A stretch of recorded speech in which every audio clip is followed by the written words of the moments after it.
পাহাড়ের সংঘাতময় পরিস্থিতিতে রাঙামাটি ও খাগড়াছড়ি সফর করছেন স্বরাষ্ট্র উপদেষ্টার নেতৃত্বে ৩ উপদেষ্টা। দুপুর ১২টার দিকে হেলিকপ্টারে করে রাঙামাটির বিজিবি হেডকোয়ার্টারে পৌঁছান স্বরাষ্ট্র উপদেষ্টা মোহাম্মদ জাহাঙ্গীর আলম চৌধুরী, পার্বত্য চট্টগ্রাম বিষয়ক উপদেষ্টা সুপ্রদীপ চাকমা ও স্থানীয় সরকার উপদেষ্টা এ.এফ. হাসান আরিফ। পরে তারা রাঙামাটির সেনা রিজিয়নে যান। সেখানে তারা রাজনৈতিক নেতা, সুশীল সমাজ ও আইনশৃঙ্খলা বাহিনীর সঙ্গে মত বিনিময় করছেন। বিকেল ৩টায় খাগড়াছড়ির রাজনৈতিক নেতাদের সঙ্গে আলোচনা করবেন ৩ উপদেষ্টা।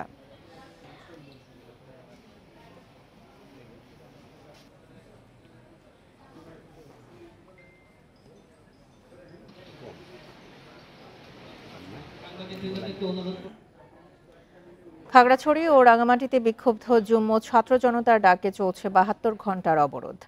অবরোধে বন্ধ রয়েছে দোকানপাট, গণপরিবহন, নৌযান চলাচল। খাগড়াছড়ির সঙ্গে ঢাকা ও চট্টগ্রামের সড়ক যোগাযোগ ছাড়াও আন্তঃ উপজেলা সড়ক যোগাযোগ বন্ধ রয়েছে। সকালে অবরোধের সমর্থনে সাজেক সড়ক, পানছড়ি, রামগড় সড়কে টায়ার জ্বালায় অবরোধকারীরা। যুগ্ম ছাত্র জনতার ডাকা অবরোধ কর্মসূচির প্রতি সর্বাত্মক সমর্থন জানিয়েছে ইউপিডিএফ।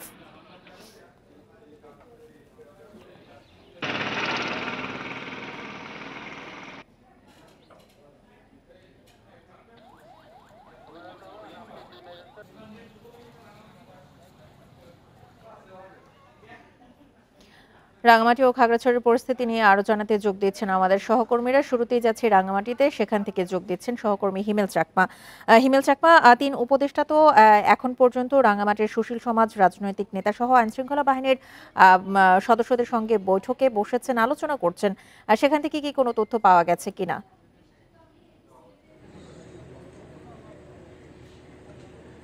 সেখানে রাঙামাটির যে বর্তমানে যে ৩ জন যে উপদেষ্টা, স্বরাষ্ট্র মন্ত্রণালয়ের উপদেষ্টা, পার্বত্য চট্টগ্রাম বিষয়ক মন্ত্রণালয়ের উপদেষ্টা এবং যে স্থানীয় সরকার পরিষদের উপদেষ্টা, তারা রাঙামাটিতে এসেছেন হচ্ছে দুপুর ১২টা নাগাদ। তারা এসে সরাসরি রাঙামাটির যে সেনা রিজিয়নের যে সম্মেলন কক্ষ, তারা সেখানে সম্মেলন বসেছেন।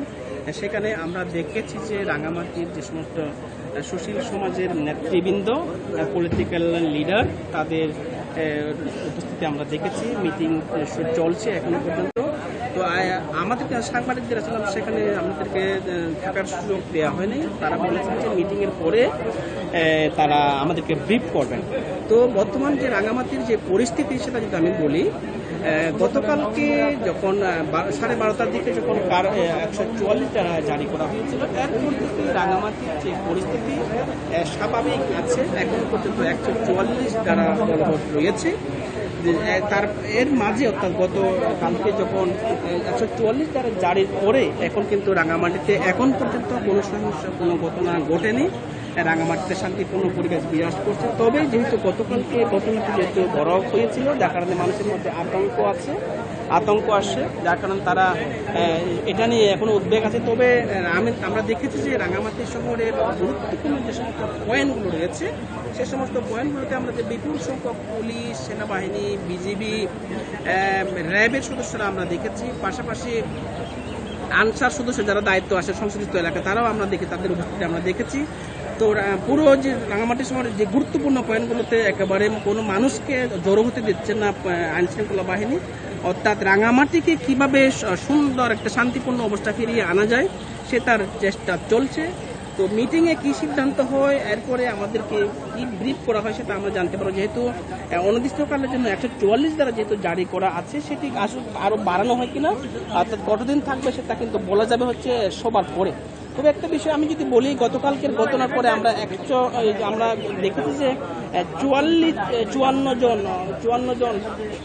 জন আহত রয়েছিল। তার মধ্যে আমরা আজকে যেটা খবর পেয়েছি, রাঙামাটি জেনারেল হাসপাতালের কর্তৃপক্ষ থেকে 64 জন আহত হয়েছে, তার মধ্যে একজন মারা গেছেন। তার নাম আমরা পেয়েছি, তার পরিচয় শনাক্ত হয়েছে। তো সবকিছু মিলে আসলে রাঙামাটিতে শান্তিপূর্ণ পরিবেশ এখন পর্যন্ত, অর্থাৎ ঝামেলা কোনো হয়নি গত 12টার পরে এখন পর্যন্ত। তো সবকিছু মিলে আসলে রাঙামাটিতে মিটিংয়ের পরে আসলে আমরা জানতে পারবো আসলে কি সিদ্ধান্ত হয় সেটা আমরা জানতে পারবো। তবে একটা বিষয়, যেহেতু রাঙামাটিতে অবরোধ যেহেতু চলছে, রাঙামাটির সাথে চট্টগ্রাম, রাঙামাটির সাথে খাগড়াছড়ি, রাঙামাটির সাথে বান্দরবান এবং আন্তঃ উপজেলার যে সড়ক এবং নৌপথ সেগুলো বন্ধ রয়েছে, দোকানপাট বন্ধ রয়েছে। এই হচ্ছে আমার কাছে রাঙামাটির যে গতকালকে এবং আজকের ঘটনার সর্বশেষ। হিমেল, আপনি আমাদের সঙ্গে থাকুন। এবার আমরা যাচ্ছি খাগড়াছড়ি থেকে, জানাবেন আমাদের সহকর্মী সমীর মল্লিক। সমীর, সকাল ৬টা থেকে তো ৭২ ঘন্টার যে অবরোধ কার্যক্রম চলছে যুগ্ম ছাত্র জনতার ডাকে, এখন পর্যন্ত দোকানপাট, গণপরিবহন সহ নৌযান চলাচল সম্পূর্ণরূপে বন্ধ রয়েছে। সেখানকার সার্বিক পরিস্থিতি নিয়ে জানাবেন। সেখানে যারা পর্যটক ছিল তাদের জন্য কি বিশেষ কোনো ব্যবস্থা নেওয়া হয়েছে কিনা, আর বিকেল ৩টায় যে খাগড়াছড়ির রাজনৈতিক নেতাদের সঙ্গে বৈঠক হবে সেই বিষয়ে বিস্তারিত কি আছে? দেখুন, বিক্ষুব্ধ ছাত্র সমাজের আহ্বানে যে ৭২ ঘন্টার সড়ক অবরোধ, এটাতে বলা যায় খাগড়াছড়ি কার্যত অচল হয়ে পড়েছে। বিশেষ করে খাগড়াছড়ির সাথে রাঙামাটি এবং খাগড়াছড়ির সাথে ঢাকা, চট্টগ্রাম সহ দেশের অন্যান্য জায়গায় যে সড়ক যোগাযোগ অর্থাৎ দূরপাল্লার পরিবহন বন্ধ হয়ে যাওয়ার কারণে, বাস চলাচল বন্ধ হয়ে যাওয়ার কারণে কিন্তু মানুষের যাতায়াত বন্ধ হয়েছে।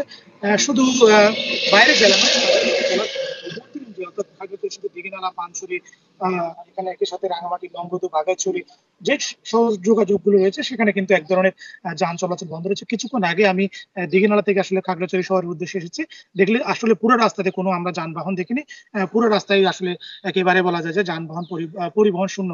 এবং যেখানে আমরা ঘটনাস্থল কিছুক্ষণ আমরা সেখানে ছিলাম, যে দিঘিনালা লারমা স্কোয়ারে, সেখানে আমরা দেখেছি আইন শৃঙ্খলা বাহিনীর তারা কিন্তু নিরাপত্তা জোরদার রয়েছে। অর্থাৎ লারমা স্কোয়ারের আশপাশের জায়গাগুলোতে কিন্তু সেনাবাহিনীর পক্ষ থেকে নিরাপত্তা ব্যবস্থা সেটা জোরদার করা হয়েছে। আপনার সাথে আরেকটা বিষয় জানেন কি, যারা এই আন্দোলনে মারা গেছেন, অর্থাৎ দিঘিনালায় যিনি মারা গেছেন ধনরঞ্জন চাকমা, কিছুক্ষণ আগে উদালবাগান উচ্চ বিদ্যালয় মাঠে তার কিন্তু অন্ত্যেষ্টিক্রিয়া অনুষ্ঠিত হয়েছে পারিবারিকভাবে, এবং ইউপিডিএফ এর পক্ষ থেকে সেটি করা হয়েছে এবং সেখানে এলাকাবাসীও যোগ দিয়েছে। সেখানে আমাদের যাওয়ার সুযোগ হয়েছে। আপনি যদি আপনাকে যেখানে আজকে বিকেল ৩টায় যেখানে সুশীল সমাজের সাথে স্বরাষ্ট্র উপদেষ্টা, পার্বত্য উপদেষ্টা এবং স্থানীয় সরকার উপদেষ্টার কথা বলার কথা রয়েছে, যেহেতু এখনো ২টা বাজে, আসলে তারা এখনো রাঙামাটিতে, সেক্ষেত্রে হয়তো সবাটি কিছুক্ষণ বিলম্ব হওয়ার একটা সম্ভাবনা রয়েছে। কারণ ১ ঘন্টার মধ্যে এসে আসলে ৩টা বাজে মিটিং করা, এটা হয়তো আসলে সম্ভব না হতে পারে। তবে এখন পর্যন্ত অবরোধকে কেন্দ্র করে কোনো ধরনের অপ্রীতিকর ঘটনা হয়নি এবং খাগড়াছড়ির পরিবেশ স্বাভাবিক এবং শান্ত করার জন্য এখানে কিন্তু প্রশাসন এবং বিশেষ করে সেনাবাহিনীর পক্ষ থেকে এবং বিভিন্ন ধরনের উদ্যোগ নেওয়া হয়েছে, যাতে নতুন করে আসলে কোনো ধরনের সহিংসতা বা অশান্তমূলক কোনো পরিবেশ যাতে ছড়িয়ে না যায়, যাতে পরিবেশটি স্বাভাবিক থাকে এবং মানুষের জনজীবন স্বাভাবিক হয়, সেই জায়গা থেকে কিন্তু প্রশাসনের পক্ষ থেকে সর্বোচ্চ গুরুত্ব দেওয়া হয়েছে। এবং আজকে বিকেলে ৩টায় যে মিটিংটি হওয়ার কথা রয়েছে, সেখান থেকে হয়তো আরো ইতিবাচক কোনো উদ্যোগের কথা এখানে হয়তো প্রশাসন আমাদেরকে জানাতে পারবে। তবে এখন পর্যন্ত অবরোধের যে পরিস্থিতি আমরা দেখছি, সেটিতে মোটামুটি বলা যায় যে যান চলাচল বন্ধ রয়েছে। তবে এখন পর্যন্ত কোনো ধরনের অপ্রীতিকর ঘটনা হয়নি এবং যারা সাজেকে পর্যটক গেছে তারা আসলে কিভাবে ফিরবে সেই বিষয়ে আসলে আমাদের জানার সুযোগ হয়নি। এবং একই সাথে আপনাকে একটা বিষয় জানিয়ে রাখি, এই ধরনের পরিস্থিতি আসলে পর্যটকদের পার্বত্য চট্টগ্রাম ভ্রমণ না করার জন্য প্রশাসনের পক্ষ থেকে অনুরোধ করা হয়েছে এক ধরনের। খাগড়াছড়ি এবং রাঙামাটি থেকে সবশেষ তথ্য নিয়ে জানাচ্ছিলেন আমাদের সহকর্মীরা। খাগড়াছড়িতে সংঘর্ষে নিহত দীঘিনালার ধনরঞ্জন চাকমার অন্ত্যেষ্টিক্রিয়া অনুষ্ঠিত হয়েছে। সকালে উপদেষ্টার উদালবাগান উচ্চ বিদ্যালয় মাঠে স্মরণসভা অনুষ্ঠিত হয়। এ সময় তাকে আঞ্চলিক সংগঠন ইউপিডিএফ ও পরিবারের স্বজনরা শ্রদ্ধা জানান। অন্ত্যেষ্টিক্রিয়া অনুষ্ঠানে যোগ দেন স্থানীয় এলাকাবাসী। এ সময় ধনরঞ্জন চাকমার হত্যার সুষ্ঠু বিচারের দাবি করেন তারা। নিহত ধনরঞ্জন চাকমা লারমা স্কোয়ারে ক্ষুদ্র ব্যবসায়ী। তিনি কামুক্কছড়া তুলপাড়া গ্রামের বাসিন্দা ছিলেন।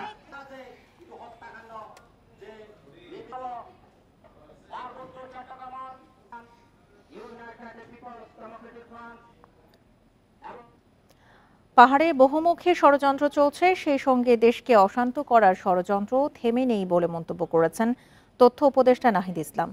রাষ্ট্র সর্বোচ্চ গুরুত্ব দিয়ে বিষয়টি দেখছে জানিয়েছেন তিনি। সকালে ফেনীর ছাগলনাইয়ায় বন্যা দুর্গত এলাকা পরিদর্শনের সময় এসব কথা বলেন তথ্য উপদেষ্টা। তিনি জানান, পার্বত্য চট্টগ্রামে কোনো জেলায় সরকারিভাবে ইন্টারনেট বন্ধ করা হয়নি। অল্প কিছু স্থানীয় সমস্যা রয়েছে, সেটাই বড় করে প্রচার করা হচ্ছে। ৩ জেলার ইন্টারনেট সেবা নির্বিঘ্ন রয়েছে বলে জানান উপদেষ্টা। বন্যা দুর্গতদের পুনর্বাসন কার্যক্রমও চলমান আছে বলে জানান তিনি। ছাগলনাইয়ার পর ফুলগাজীর জগৎপুরে বন্যা দুর্গত এলাকা পরিদর্শন করেন তথ্য উপদেষ্টা।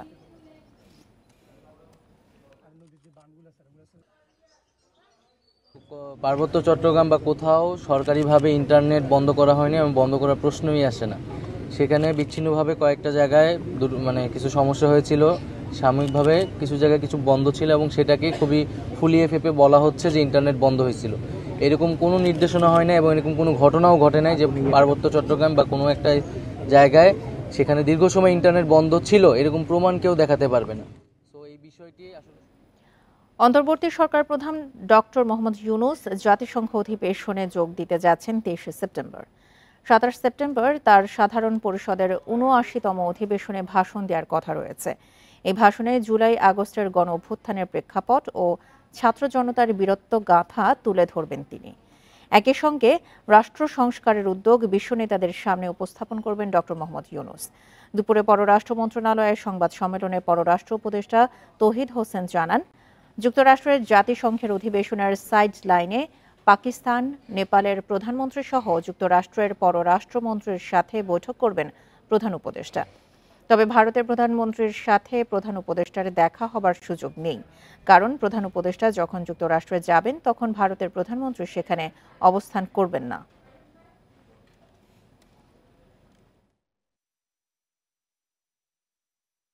সার্বিক বিবেচনায় এবারের অধিবেশন মাননীয় প্রধান উপদেষ্টার নেতৃত্বে বাংলাদেশ প্রতিনিধি দলের অংশগ্রহণের মাধ্যমে বাংলাদেশের জাতীয় স্বার্থ সংশ্লিষ্ট বিষয়সমূহ আন্তর্জাতিক সহযোগিতার ক্ষেত্রকে বিস্তৃত ও সুদৃঢ় করবে বলে আমি আশা করছি।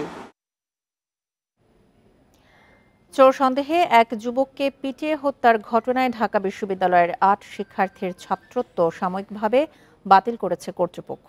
এছাড়া বিশ্ববিদ্যালয়ের ফজলুল হক হলে নতুন প্রভোস্ট হিসেবে ফার্মেসি ডিপার্টমেন্টের অধ্যাপক আবু ইলিয়াসকে নিয়োগ দেওয়া হয়েছে। দুপুরে বিশ্ববিদ্যালয়ের উপাচার্যের কার্যালয় প্রশাসনের সাথে ক্যাম্পাসের সক্রিয় ছাত্র সংগঠনগুলোর শীর্ষ নেতাদের মতবিনিময় শেষে এসব সিদ্ধান্ত জানানো হয়। এর আগে বুধবার রাতে ঢাকা বিশ্ববিদ্যালয়ের ফজলুল হক হলে চোর সন্দেহে তোফাজ্জল হোসেন নামের এক যুবককে মারধর করেন কিছু শিক্ষার্থী। রাতেই মুমূর্ষ অবস্থায় ঢাকা মেডিকেলে নিয়ে গেলে তাকে মৃত ঘোষণা করেন চিকিৎসক। বৃহস্পতিবার হত্যার ঘটনায় ছাত্রলীগের সাবেক উপবিজ্ঞান ও প্রযুক্তি সম্পাদক জালাল আহমেদ সহ ৬ জনকে আটক করে পুলিশ। পরে শুক্রবার ৬ শিক্ষার্থী দায় স্বীকার করে আদালতে জবানবন্দি দেন।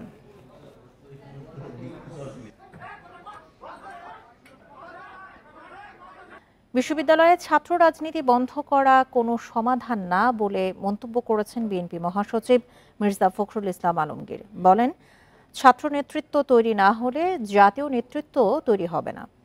দুপুরে গুলশানে বিএনপি চেয়ারপারসনের রাজনৈতিক কার্যালয়ে সাংবাদিকদের সাথে মত বিনিময়ে এসব জানান ফখরুল। এ সময় তিনি বলেন, পার্বত্য চট্টগ্রামের চলমান সংকট রাজনৈতিক ষড়যন্ত্র। অন্তর্বর্তী সরকারকে অস্থিতিশীল করতে পার্বত্য চট্টগ্রামে অস্থিরতা তৈরি করা হয়েছে। আওয়ামী লীগ সরকারের দোসররা নানা ষড়যন্ত্র করছে। পাহাড়ে সংকট সমাধানে দ্রুত উদ্যোগ নেওয়ারও আহ্বান জানান মির্জা ফখরুল। বলেন, দেশে বিরাজনীতিকরণের চেষ্টা চলছে, তবে দেশ পরিচালনার জন্য রাজনৈতিক সরকারের বিকল্প নেই। বিরাজনীতিকরণ কোনো অ্যান্সার না। আমরা ঢাকা বিশ্ববিদ্যালয়ের ছাত্র রাজনীতি অনির্দিষ্টকালে, এটাকে আমি পুরোপুরি মনে করি এটা একটা খারাপ পদক্ষেপ। কারণ মাথা ব্যথার জন্য মাথা কেটে ফেলে দিতে হবে, এটা কোনো অ্যান্সার নয়। ট্রাই টু সর্ট আউট যখন কোথায় সমস্যাটা কী হচ্ছে সেটাকে আমরা সমাধান করার চেষ্টা করি। রাজনৈতিক যে ছাত্র সংগঠনগুলো আছে তাদের সঙ্গে আলোচনা করে তাদেরকে এটা আমি একমত, রাজনৈতিক দলের লেজুর বৃত্তি করা যাবে না। দুর্নীতির বিরুদ্ধে জিরো টলারেন্স নীতিতে বিচার বিভাগ এখন থেকে কোনো ধরনের অনিয়ম সহ্য করা হবে না বলে সতর্ক করেছেন প্রধান বিচারপতি সৈয়দ রেফাত আহমেদ। সুপ্রিম কোর্টে বিচারকদের উদ্দেশ্যে দেয়া ভাষণে তিনি বলেন, বিগত সময়ে নগ্ন হস্তক্ষেপের কারণেই বিচার প্রশ্নে আস্থা হারিয়েছে দেশবাসী। বিচার বিভাগ সংস্কারে রোডম্যাপ দিলেন প্রধান বিচারপতি সৈয়দ রেফাত আহমেদ। সুপ্রিম কোর্ট প্রাঙ্গণে এই অভিভাষণ অনুষ্ঠানে যোগ দেন সারা দেশ থেকে আসা প্রায় ২,০০০ বিচারক। বিগত সময়ে বিচার বিভাগের উপর নানামুখী হস্তক্ষেপের প্রসঙ্গ টেনে তিনি বলেন, বঞ্চনার হাতিয়ার হিসাবে ব্যবহার করা হয়েছিল আদালতকে। বিগত বছরগুলোতে বিচার বিভাগের উপর নগ্ন হস্তক্ষেপ করা হয়েছে। ন্যায় বিচারের মূল্যবোধকে বিনষ্ট ও বিকৃত করা হয়েছে। সততা, বঞ্চনা, নিপীড়ন ও নির্যাতনের হাতিয়ার হিসাবে বিচার বিভাগকে ব্যবহারের চেষ্টা করা হয়েছে। এ সময় মাজদার হোসেন মামলার রায় কার্যকরেও জোর দেন প্রধান বিচারপতি। সতর্ক করেন, এখন থেকে বিচার অঙ্গনে কোনো অনিয়ম দুর্নীতি সহ্য করা হবে না। বিচারকদের জবাবদিহিতা নিশ্চিত করা ও বিচার বিভাগের দুর্নীতি বন্ধ করতে আমি বদ্ধপরিকর। আজ আমি এই মঞ্চ হতে বিচার বিভাগের যে কোনো প্রকার দুর্নীতির বিরুদ্ধে জিরো টলারেন্স ঘোষণা করছি। অ্যাফিডেভিট শাখা, ডিসপ্যাচ শাখা, নকল শাখার বিভিন্ন বিষয় সম্পর্কে নেতিবাচক খবর আমার কানে আসে। আমি দ্ব্যর্থহীন কণ্ঠে ঘোষণা করতে চাই, এই ধরনের কোনো অনিয়ম আর বরদাস্ত করা হবে না। সুপ্রিম কোর্টের জন্য আলাদা সচিবালয় চেয়ে প্রধান বিচারপতি বলেন, এটি হবে বিচার বিভাগের স্বাধীনতার প্রথম ধাপ। এছাড়া বিচারক নিয়োগে পৃথক আইনের প্রস্তাব দেবেন অন্তর্বর্তী সরকারের প্রধানের কাছে। বিচার বিভাগের সার্বিক উন্নয়ন ও স্বাধীনতা নিশ্চিতকরণে প্রয়োজনীয় পদক্ষেপ গ্রহণ করবেন। আল আমিন হোসেন, ইন্ডিপেন্ডেন্ট নিউজ, ঢাকা। বেক্সিমকো সহ বিভিন্ন প্রতিষ্ঠানে হামলা এবং আগুন দিয়ে পুড়ে ফেলা দেশের অর্থনীতির জন্য বড় ক্ষতি। এ কারণে বিপুল সংখ্যক মানুষ কর্মহীন হয়েছে বলে জানিয়েছেন শ্রম ও কর্মসংস্থান মন্ত্রণালয়ের সচিব AHM শফিকুজ্জামান। বলেন, প্রতিবেশী দেশের ইন্ধনে সম্প্রতি শিল্প এলাকায় শ্রমিক অসন্তোষ হয়েছে। দুপুরে এফডিসিতে পোশাক খাত নিয়ে আয়োজিত ছায়া সংসদ অনুষ্ঠানে এসব কথা জানান তিনি।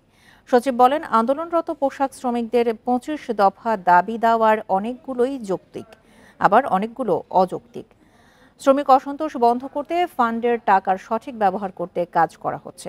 বাংলাদেশ পোশাক শিল্পে বিশ্বে শীর্ষে যেতে চায়। এখানে শ্রমিক অস্থিতিশীলতার পেছনে প্রতিবেশী দেশের ইন্ধন রয়েছে। এবার এসব নিয়ে কাজ করা হবে। পরে গাজী টায়ার কারখানায় আগুন প্রসঙ্গে তিনি বলেন, এই আগুনে কত মানুষ মারা গেছে সে সংখ্যা এখনও জানা নেই, তবে হাজার হাজার মানুষ কাজ হারিয়েছে। এই কারখানায় যে পণ্য উৎপাদন হতো সেই চাহিদা মেটাতে এখন ডলার দিয়ে বিদেশ থেকে আমদানি করতে হচ্ছে। বেক্সিমকো যে শিল্প পার্ক, সেখানে কিন্তু আমরা প্রচুর ডেনিম আমরা তৈরি করতাম, যেটা আমাদের ব্যাকওয়ার্ড লিঙ্কেজ হিসেবে একদম সুতা থেকে আপনার ইয়ার্ন থেকে শুরু করে আমাদের ফ্যাব্রিক্স পর্যন্ত এখান থেকে আসতো, যেটা গার্মেন্টসের সাপ্লাই হতো। এবং এখান থেকে কিন্তু আপনার ফ্যাব্রিক্স কিন্তু এক্সপোর্ট হতো। তো এই জায়গায় কিন্তু এরকম আরও অনেক প্রতিষ্ঠান যেগুলো ধ্বংস হয়ে গেছে, এটি কিন্তু আমার ইকোনমিক ড্যামেজ। এখানে যে ব্যাংক থেকে এই প্রতিষ্ঠানগুলো তৈরি করা হয়েছে সেই ব্যাংকের জন্য যেমন রিস্কি, এখানে হাজার হাজার শ্রমিকরা তারা কর্মহীন হয়ে গেছে এবং এটি কিন্তু আমার ইকোনমিতে কিন্তু একটা ড্যামেজ হয়ে গেছে। আশুলিয়ার শিল্পাঞ্চলে বেশিরভাগ পোশাক কারখানায় পুরো দমেই চলছে উৎপাদন, তবে এখনও বন্ধ রয়েছে 16টি কারখানা। এর মধ্যে 13টি কারখানা অনির্দিষ্টকালের জন্য বন্ধ ঘোষণা এবং 3টিতে সাধারণ ছুটি দেওয়া হয়েছে। শিল্প পুলিশ জানিয়েছে, সকাল 8টা থেকে কারখানা শ্রমিকরা কর্মস্থলে যোগ দিয়ে উৎপাদন শুরু করে। এরপরে বিভিন্ন কারণে 3টি কারখানায় সাধারণ ছুটি ঘোষণা করে কর্তৃপক্ষ। এদিকে গাজীপুরেও সকাল থেকে কারখানার কার্যক্রম শুরু হয়, তবে ভোগড়া বাইপাস এলাকায় T&Z নামের একটি কারখানায় শ্রমিক অসন্তোষের খবর পাওয়া গেছে। এ সময় সড়ক অবরোধ করেন শ্রমিকরা। পরে ঘটনাস্থলে গিয়ে পরিস্থিতি নিয়ন্ত্রণে আনে আইনশৃঙ্খলা বাহিনী।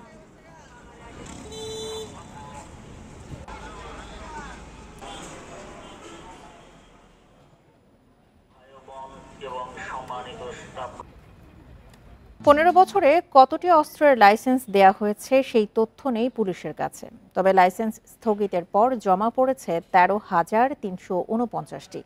অন্যদিকে এনবিআর এর তথ্য বলছে অনেক অস্ত্রধারীরই TIN সনদ নেই। আয়কর রিটার্নেও রয়েছে গরমিল। নারায়ণগঞ্জে আওয়ামী লীগের সাবেক সংসদ সদস্য শামীম ওসমান দাপুটে এর রাজনীতিক ও তার পরিবারের সদস্যদের নামে লাইসেন্স করা অস্ত্র 8টি, জমা হয়নি এর একটিও। অনুসন্ধান বলছে, অস্ত্র জমা না দেয়া এমন একাধিক এমপি মন্ত্রীর নাম আছে তালিকায়। এ পর্যন্ত 13,349টি আগ্নেয়াস্ত্র হাতে পেয়েছে পুলিশ সদর দপ্তর। তবে গত 15 বছর কী পরিমাণ লাইসেন্স দেয়া হয়েছে তাদের কাছে নেই সেই তথ্য। তবে নির্ধারিত সময় জমা না দেওয়া অবৈধ অস্ত্র, থানা ফাঁড়ি থেকে লুট হওয়া অস্ত্র উদ্ধার ও অস্ত্রধারীদের গ্রেপ্তারে যৌথ বাহিনীর অভিযান চলছে বলে জানিয়েছে পুলিশ। যারা এই সমস্ত অস্ত্রসমূহ জমা প্রদান করেননি তাদের এই অবৈধ আগ্নেয়াস্ত্রসমূহ উদ্ধার অভিযানের জন্য কিন্তু গত ৪ সেপ্টেম্বর থেকে যৌথ অভিযান পরিচালিত হচ্ছে এবং বাহিনীসমূহের মধ্যে অত্যন্ত সমন্বয়ের মাধ্যমে এই অভিযানটি পরিচালিত হচ্ছে। এদিকে নানা কর অঞ্চলের তথ্য বলছে টিআইএন নেই এমন ব্যক্তিও পেয়েছেন অস্ত্রের লাইসেন্স। অনেকে বেশি আয় দেখিয়ে লাইসেন্স নিয়ে পরে বন্ধ করেছেন কর দেয়া। অপরাধ বিশ্লেষকরা বলছেন অস্ত্রের বিষয়টি সংবেদনশীল, তাই যাচাই বাছাই ছাড়া কেউ লাইসেন্স পেলে দায় এড়াতে পারে না সংশ্লিষ্ট কর্তৃপক্ষ। যারা এইভাবে অস্ত্রের লাইসেন্স দিয়েছেন তারা সেই অস্ত্র ব্যবহার করে যাতে নিজের কোনো উদ্দেশ্য তারা চরিতার্থ করতে না পারে সেক্ষেত্রে সজাগ এবং সতর্ক থাকা, আইন শৃঙ্খলা বাহিনীকে উদ্যোগ গ্রহণ করা যে এই ধরনের অস্ত্রগুলোকে তাদের আওতায় নিয়ে আসা, লাইসেন্সের ব্যাপারে আইনগত প্রক্রিয়া অনুযায়ী ব্যবস্থা গ্রহণ করা। বর্তমান পরিস্থিতিতে যত দ্রুত সম্ভব অবৈধ অস্ত্র উদ্ধার জরুরি বলে মনে করেন বিশ্লেষকরা। Khaled Raihan, independent news, Dhaka. বিদেশের সাবেক ভূমিমন্ত্রী সাইফুজ্জামান চৌধুরীর গতিবিধির তথ্য নিচ্ছে দুর্নীতি দমন কমিশন দুদকের দল। গেল 1 মাসে তিনি একাধিকবার লন্ডন ও দুবাইয়ে তার অবস্থান পরিবর্তন করেছেন।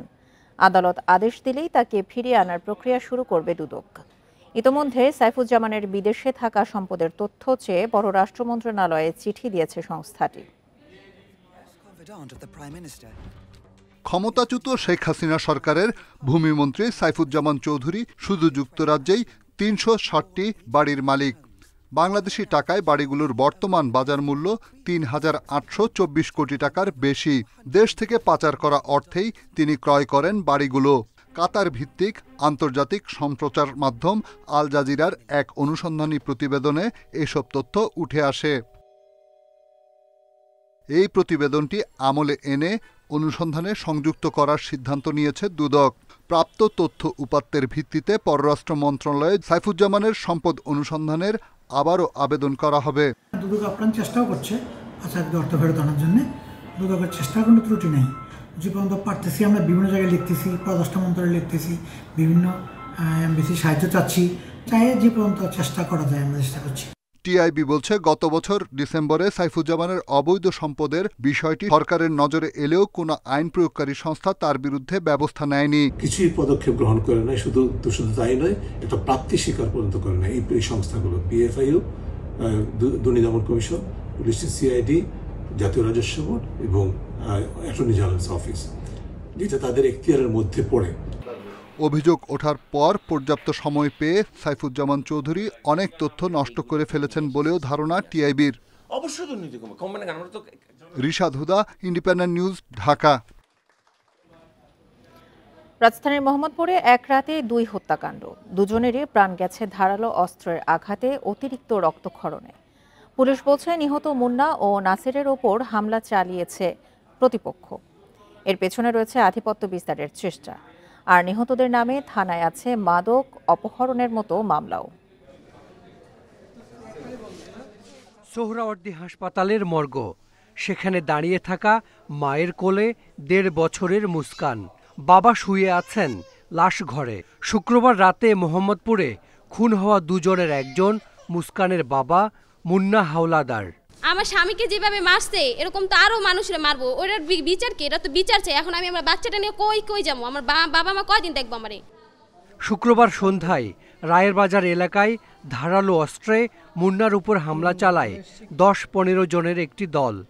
হাসপাতালে নেয়ার আগেই মৃত্যু হয় তার। একটু পানি চাইছে, পানি চাওয়ার পরে 10-15 মিনিটের রাস্তায় গেছি, তারপরে চোখ বন্ধ করে ফেলাইছি। চোখ বন্ধ করার পর ডাক দিতেছি আর কথা কইতাছে না। ঠিক আছে, মেডিকেলে আনতে গাড়িতেই মারা গেছে। অনেক রক্ত পড়ছে তো। একই সময় ও এলাকায় হত্যা করা হয় রাজমিস্ত্রি নাসির হোসেনকে। তাকেও জখম করা হয় এলোপাতাড়ি কুপিয়ে। হাসপাতালে আনার পরপরই মৃত্যু হয় তার। মাত্র 30 সেকেন্ডের ভিতরে ওরা কুপায় ইচ্ছা মতো কুপায় ওরা চলে গেছে। চলে যাওয়ার পর আমি গাড়ি পার্কিং কইরা আমি ওরা নিয়ে ওরা আপনার অটোতে উঠাবো, এর ভিতর ওরা আবার আসতেছে, ওরা জবাই দিব। পুলিশ বলছে আক্রান্ত ও হামলাকারী দুই পক্ষই দুটি সংঘবদ্ধ দলের সদস্য। স্বার্থের টানাপোড়েনেই এই হত্যাকাণ্ড। নিহত মুন্না ও নাসিরের বিরুদ্ধেও মাদক ছিনতাই সহ আছে একাধিক মামলা। অবৈধ ব্যবসা এবং আধিপত্য বিস্তারকে কেন্দ্র করে তাদের মধ্যে দীর্ঘদিনের রেষারেষি, আজকে তারা পেয়ে গেছে, ফলে তারা হত্যাকাণ্ডের শিকার হয়। এদের ধরার প্রচেষ্টা তারপর থেকে আমাদের অব্যাহত আছে। আমরা অভিযান চালিয়েছি, অলরেডি ওই বস্তিগুলোতে অভিযান চালিয়েছি, কিন্তু এখন পর্যন্ত কাউকে গ্রেপ্তার করা যায়নি। বেশ কিছুদিন ধরেই মোহাম্মদপুর এলাকায় দৌরাত্ম্য বেড়েছে নানা সন্ত্রাসী চক্রের। তারা সংঘাতে জড়াচ্ছে মাঝে মধ্যেই। Hasan Misbah, independent news, Dhaka. রাজধানীর বাড়িতে দুই সহোদরকে কুপিয়ে হত্যার ঘটনায় জড়িত বাবা ছেলে সহ ৩ জনকে গ্রেপ্তার করেছে পুলিশ। শনিবার এই তথ্য জানান ডিএমপির ওয়ারী বিভাগের ডিসি মোহাম্মদ সালেউদ্দিন। গ্রেপ্তারকৃতরা হলেন অ্যাডভোকেট মোহাম্মদ আকবর হোসেন, তার ছেলে মোহাম্মদ আসিফ সুলতান সিফাত এবং সিফাতের বন্ধু মোহাম্মদ আজহারুল ইসলাম খান রিয়ান। পুলিশ জানিয়েছে মোহাম্মদ সালেউদ্দিন স্বপ্নের আবাসনের জন্য ১৪ লাখ টাকা জমা দেন। 10 বছর অপেক্ষার পরও জমি বুঝে না পেয়ে মালিকের সাথে দ্বন্দ্বে প্রাণ হারান আপন দুই ভাই। ঘটনার পরদিন রাজধানীর বাড়িতে মামলা হলে তদন্তে নামে পুলিশ। শুক্রবার সাভার থেকে জমির মালিক ও তার 2 সহযোগীকে গ্রেপ্তার করা হয়। প্রাথমিক জিজ্ঞাসাবাদে আসামিরা হত্যাকাণ্ডে জড়িত থাকার কথা স্বীকার করেছে। তাদের দেখানো স্থান থেকেই হত্যায় ব্যবহৃত অস্ত্র উদ্ধার করে পুলিশ।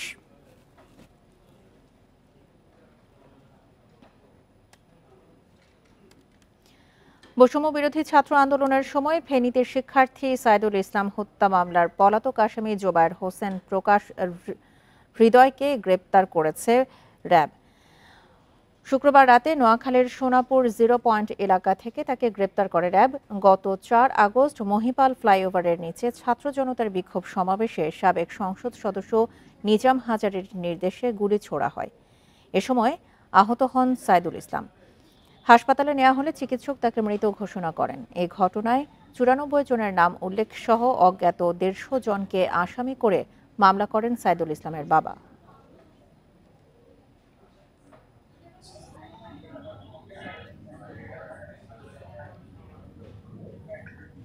ছয়দিন বন্ধ থাকার পর সকাল থেকে চাঁপাইনবাবগঞ্জের সোনা মসজিদ স্থলবন্দরে আবারও আমদানি রপ্তানি কার্যক্রম শুরু হয়েছে। সকাল 10:30টার দিকে ভারত থেকে পণ্যবাহী ট্রাক আসা শুরু হয়। অনিয়ম দুর্নীতি বন্ধ সহ 4 দাবিতে গত রোববার থেকে সোনা মসজিদ স্থলবন্দর দিয়ে পণ্য আমদানি বন্ধের সিদ্ধান্ত নেন আমদানিকারকরা।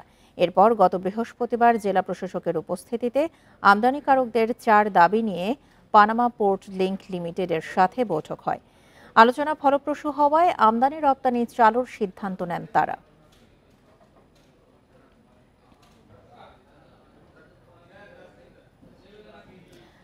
তীব্র গরমের পর সকালে রাজধানীতে ঝোড়ো হাওয়া সহ বৃষ্টি হয়েছে, এতে কিছুটা কমেছে তাপমাত্রা। আবহাওয়া অধিদপ্তরের পূর্বাভাসে জানানো হয় সারা দেশে আজ দমকা হাওয়া সহ বৃষ্টি হতে পারে। কোথাও কোথাও ভারী বর্ষণের শঙ্কাও রয়েছে। সারা দেশে দিন ও রাতের তাপমাত্রা অপরিবর্তিত থাকতে পারে। আগামী 5 দিনে সারা দেশে বৃষ্টির পরিমাণ বাড়তে পারে। আজ থেকে পরবর্তী 72 ঘন্টার মধ্যে সাগরে লঘুচাপ তৈরি হতে পারে। এদিকে শনিবার ভোর 6টা পর্যন্ত 24 ঘন্টায় দেশের সর্বোচ্চ তাপমাত্রা ছিল নেত্রকোনায় 38.5 ডিগ্রি সেলসিয়াস। কয়েকদিন ধরেই সারা দেশের ওপর দিয়ে বয়ে গেছে মৃদু থেকে মাঝারি তাপপ্রবাহ।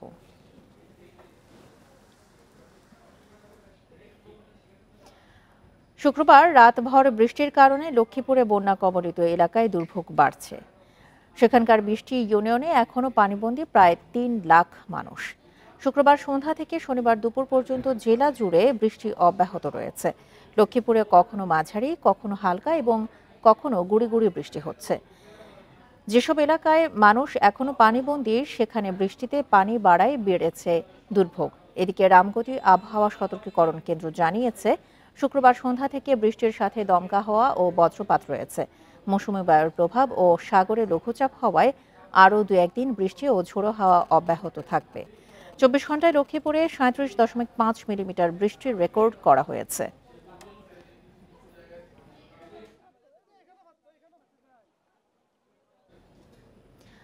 বাংলাদেশ ও ভারতের মানুষের জন্য এক মসজিদ। কুড়িগ্রাম জেলার ভুরুঙ্গামারী উপজেলার বাঁশজানি সীমান্তে অবস্থান 200 বছরের পুরনো ঝাকুয়াটারি মসজিদটির।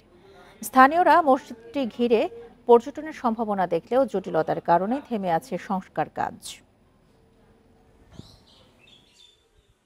কুড়িগ্রাম জেলা সদর থেকে বাঁশজানি সীমান্তের দূরত্ব 52 কিলোমিটার। এপারে বাংলাদেশের বাঁশজানি গ্রাম, ওপারে ভারতের ঝাকুয়াটারি গ্রাম। একটি মসজিদকে কেন্দ্র করে এখানে অনেকটাই ঘুচে গেছে সীমান্তের ব্যবধান। আজানের পর ঝাকুয়াটারি জামে মসজিদে একসঙ্গে নামাজ আদায় করেন দুই দেশের মুসল্লিরা, পালন করেন ধর্মীয় নানা অনুষ্ঠানও। আমাদের মসজিদের যে কার্যকলাপগুলো থাকে, যেমন শবে বরাত, শবে কদর, এই কাজগুলো যখন আমরা করি, আমরা উভয় পাশের মানুষ একসঙ্গে রাত জাগি, সারা রাত ইবাদত করি। আমরা এই মসজিদে তখন আমরা একটা খাওয়া দাওয়ার আয়োজন করি। দুই দেশের মানুষ একসঙ্গে নামাজ পড়ি, কোনো বাধা বিধি না হয়। এই ব্যাপারে বিজেপিও বাধা করে নাই কোনোদিন। নামাজ আদায় ও কুশল বিনিময়ে বাধা দেন না বিজিবি বিএসএফ সদস্যরা। দুই পারের বাসিন্দারা কৃষিকাজও করেন একসঙ্গে। না কোনো অভিযোগ নেই। একখানে এখন আমার বাংলাদেশ মাঝে পড়ি, আমরা বই একসাথে পড়ি, একসাথে যাই, কোনো ঝগড়াবাদ, কোনো কাজে কিছু নেই। ঝাকুয়াটারি জামে মসজিদটি 200 বছরের পুরনো। দুই দেশের সম্পর্ক সমুন্নত রেখে মসজিদের উন্নয়ন কাজের চেষ্টা করা হচ্ছে বলে জানিয়েছেন উপজেলা নির্বাহী কর্মকর্তা। উন্নয়নের ক্ষেত্রে এটাতে আসলে সীমান্তবর্তী হওয়ার কারণে উন্নয়ন কার্যক্রম চলমান করবার বিষয়ে একটু প্রশাসনিক জটিলতা রয়েছে। তো এটা আমরা চেষ্টা করছি যদি প্রশাসনিকভাবে দুই দেশের সম্মতি সাপেক্ষে উন্নয়ন কার্যক্রম করা গেলে পারে, তখন হয়তো তড়িৎ গতিতে উন্নয়ন কার্যক্রম বাস্তবায়ন করা সম্ভব। ঐতিহ্যবাহী মসজিদটি ঘিরে পর্যটন কেন্দ্র গড়ে উঠতে পারে বলে মনে করেন অনেকে। Independent news. আর এ ছিল এখনকার মতো বিরতিহীন সংবাদ দুপুরে। এছাড়া ইন্ডিপেন্ডেন্ট টেলিভিশনের সব খবর আরও বিস্তারিত জানতে চোখ রাখুন ফেসবুক, ইউটিউব এবং এক্সে। ধন্যবাদ এতক্ষণ সাথে থাকার জন্য। আমন্ত্রণ পরের আয়োজনে।